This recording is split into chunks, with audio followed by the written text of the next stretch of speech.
이 말씀은 하나님을 섬기는 자, 하나님을 경건하게 섬기며 사는 자, 곧 오늘 그리스도인들이 실제 생활 속에서 취해야 할 바른 처신에 대한 교훈을 하고 계십니다. 해주고 있습니다.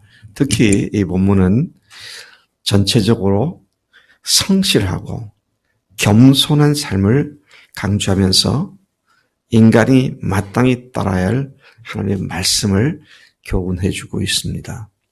특별히 오늘 1절부터 내용을 잡아보면 내일 일은 아무도 알 수 없기 때문에 현재에 충실하라는 말씀을 시작으로 교훈하고 계시죠. 또 이어서 스스로 자랑하지 말라. 진중하며 또 선한 충고를 경솔히 여기지 말라. 10절까지 내용들의 말씀입니다. 그런가 하면 재앙은 피하고 타인의 빗보증은 서지 말아라. 이것이 이제 오늘 13절까지 나오는 중요한 내용들인 것을 봅니다.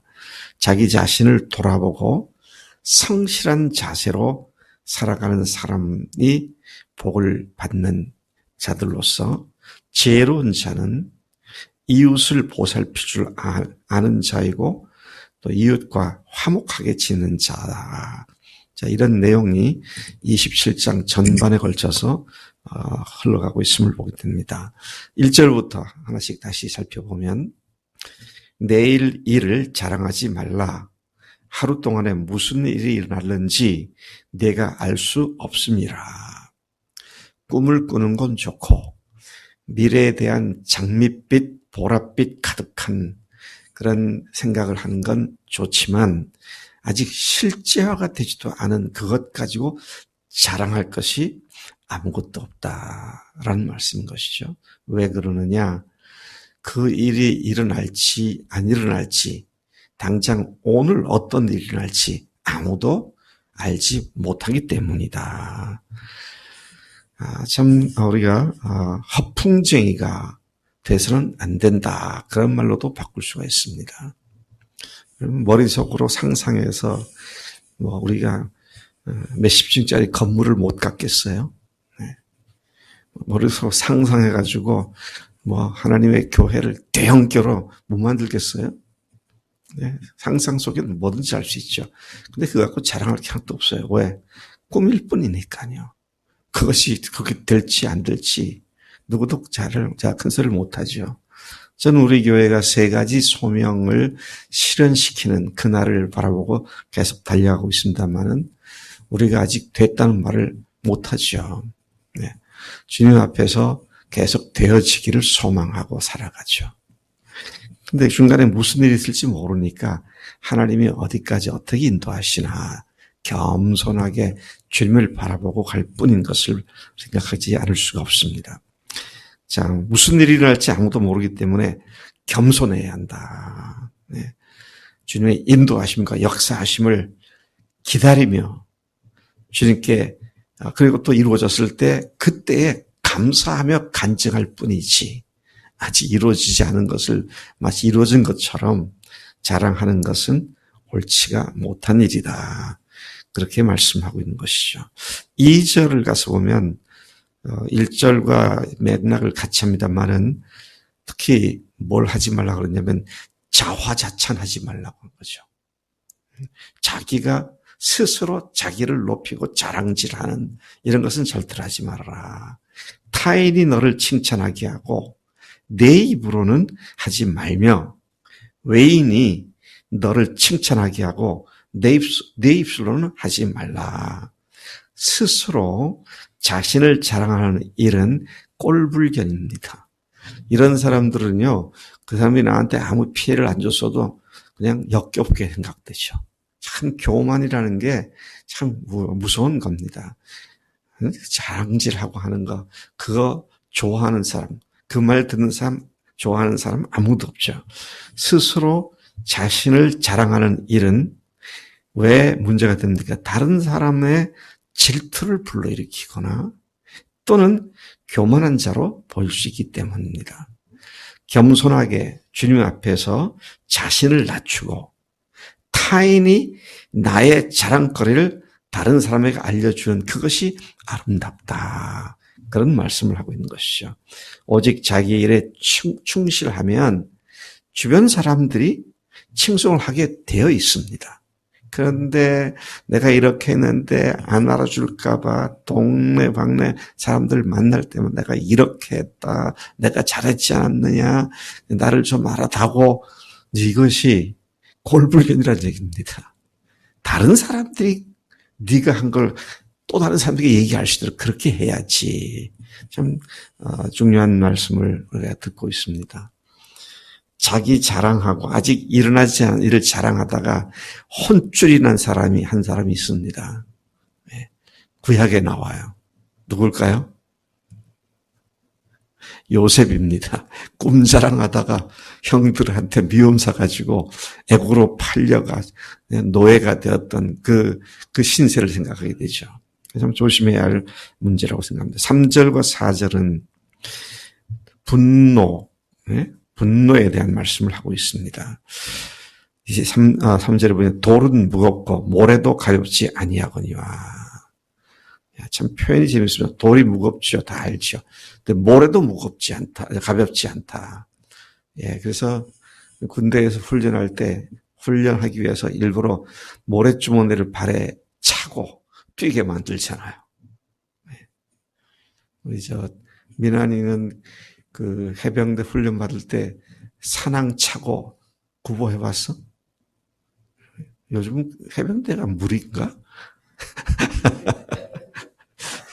내가 군대 생활할 때는 1.1 김신조 사태가 나고 바로 직후라서 김신조 부대 일당들이 야간에 11km 산악행군을 했다고. 우리는 12km 해야 한다고. 그렇게 하기 위해서 발에다가 모래주머니를 차고 뛰게 만들고. 근데 그게 모래주머니가 얼마나 무거운지. 그게 돌이잖아요. 부서졌을 뿐이지 돌이라고. 자, 근데 이 말씀이 돌도 모래도 무겁지만 그 다음에 하시는 말씀을 보면 참 놀랍습니다. 미련한 자의 분노는 이 둘보다 더 무겁다. 분노, 질투 이런 것에 대한 말씀을 지금 3절에 하고 있죠. 4절 부는 잔인하고 노는 창수 같거니와 투기 앞에야 누가 서리요. 분냄은 다른 사람에게 상처를 주고 피해를 주죠. 투기, 즉 다른 사람이 잘 되는 것을 질투하는 것은 더더욱 큰 상처를 가져다 줍니다. 따라서 분을 참고 질투하는 마음을 제어할 줄 알아야 한다. 이 사실을 교훈하고 있죠. 에베소서 4장 26, 27절에 보면 분을 내어도 죄를 짓지 말며. 자, 이 말씀 보면요. 사람이 분을 안 낼 수는 없어요. 분을 내어도 근데 죄를 짓지 말라. 또 그렇게 죄를 짓지 않으려면 어떻게 하나. 해가 지도록 분을 품지 말고. 주님이 우리에게 말씀한 건 분이 났어도 하루를 넘기지 말아라. 그 말씀이잖아요. 근데 우리가 어떻습니까? 마음속에 분한 마음이 생기면 하루가 아니라 일주일 내내 갖고 있죠. 한 달 내내 갖고 있죠. 1년 내내 갖고 있죠. 그게 아니라는 겁니다. 돈을 낼 수도 있지만 하루를 넘기지 말아라. 그런 말씀을 하고 있음을 우리가 잘 보고 있습니다. 그래, 왜 그렇게 하지 말아야 하느냐? 분은 마귀에게 틈을 주는 거다.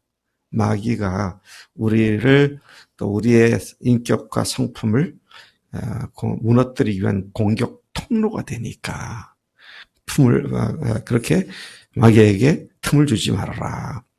이러한 자기 통제가 공동체와 함께 선한 삶을 살아갈 수 있게 해준다. 여기서 이웃들, 친구들, 또 아버지의 친구들 이런 이야기들이 나오는데요. 그게 공동체를 얘기하는 내가 속해 있는 공동체를 얘기하는 것이죠. 5절부터 5, 6, 7절, 9절. 자, 여기에는 면책, 책망, 꾸짖음, 자, 이런 것들을 말씀하고 있습니다.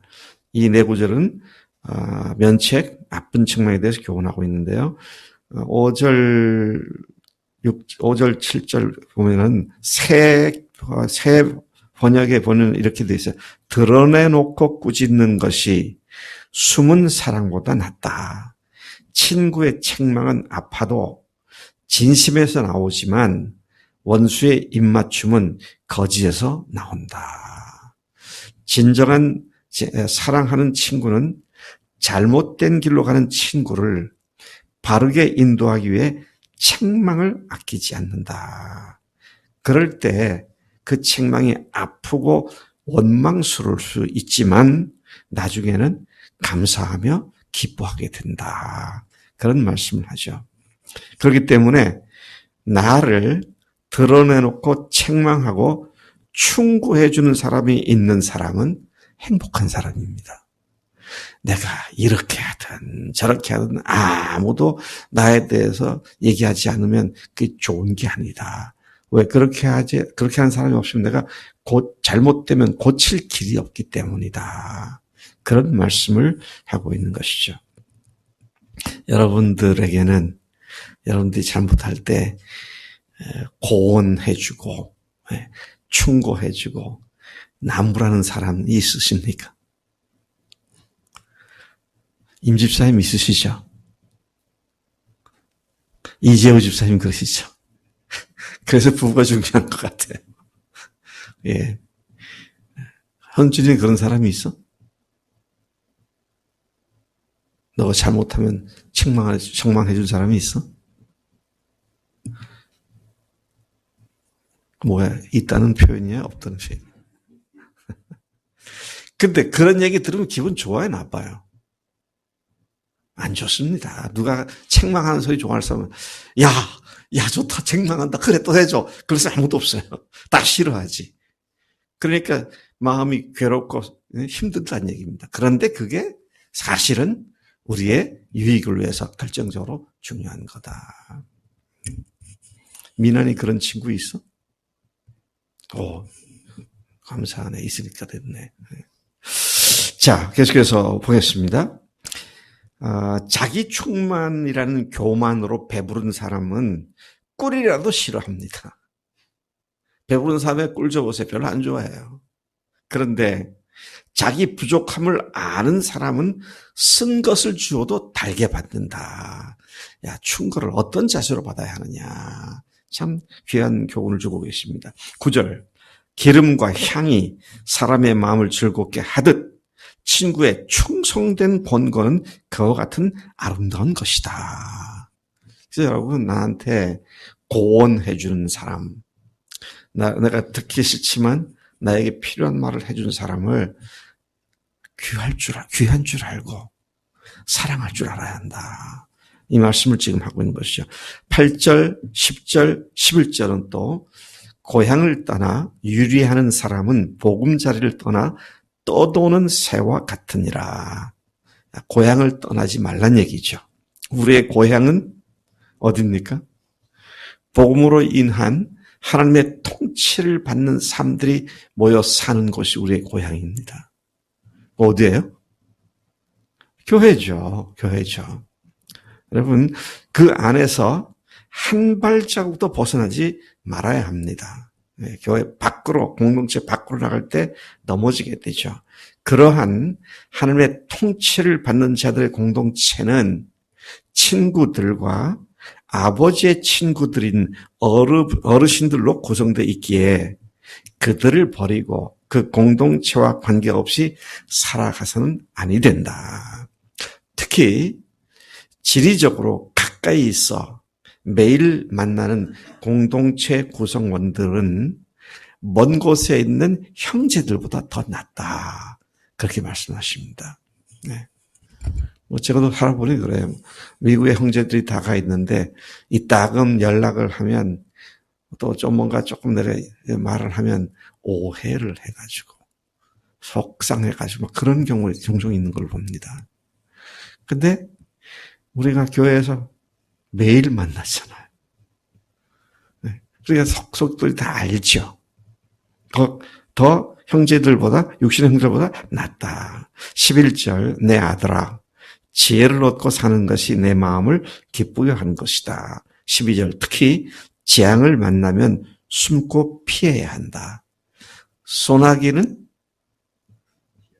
피하라 그랬죠. 소나기가 막 쏟아지는데, 에이, 금방 지나가겠지. 소나기 속으로 들어가면 어떻게 돼요? 자기 몸은 흠뻑 좁고 말죠. 참 우리 인간에 이런 미련함이 있어요. 이렇게 하면 재앙이 다가온다.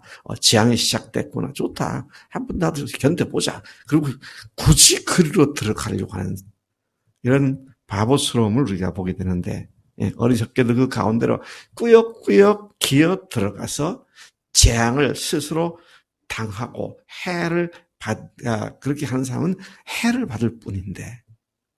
자, 그래서 그러한 미련한 일 중에 하나가 바로 남의 빚 보증을 서는 것이다. 13절이 지금 그 말씀을 하고 있는 겁니다. 여러분, 우리가 상황이 아주 어렵고 특히 누군가가 매우 화가 나 있을 때에 그 사람이 말하는 것에 말대꾸를 하거나 그 사람이 말하는 것에 응대를 할 때 돌아오는 건 화밖에 없습니다.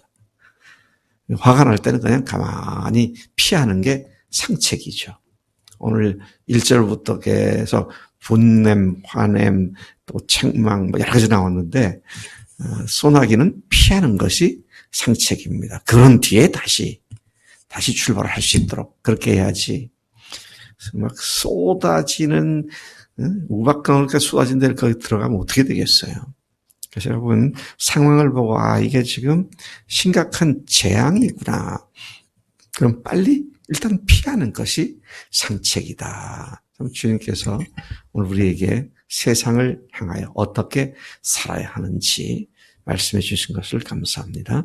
하나님 아버지 감사합니다. 이 아침에 잠언을 통하여 하나님의 자녀들이 예수님을 왕으로 모신 자들이 어떻게 하나님 다른 공동체 형제 자매들과 함께 살아야 하는지, 분노를 어떻게 조절해야 하는지, 책망하는 친구를 얼마나 귀하게 여겨야 하는지 하나님 우리에게 참으로 소중한 말씀을 다시 일깨워 주시니 감사합니다. 하나님 우리를 하여금 주님의 공동체 하늘 아버지를 주인으로 모신 사람들이 함께 사는 교회 공동체 속에서 날마다 서로가 서로에게 권면과 위로와 도전과 책망까지 아끼지 아니하는 우리 공동체가 되도록 인도하시는 줄로 믿습니다. 감사하고 예수님의 이름으로 기도를 쌉나이다. 아멘. 아멘.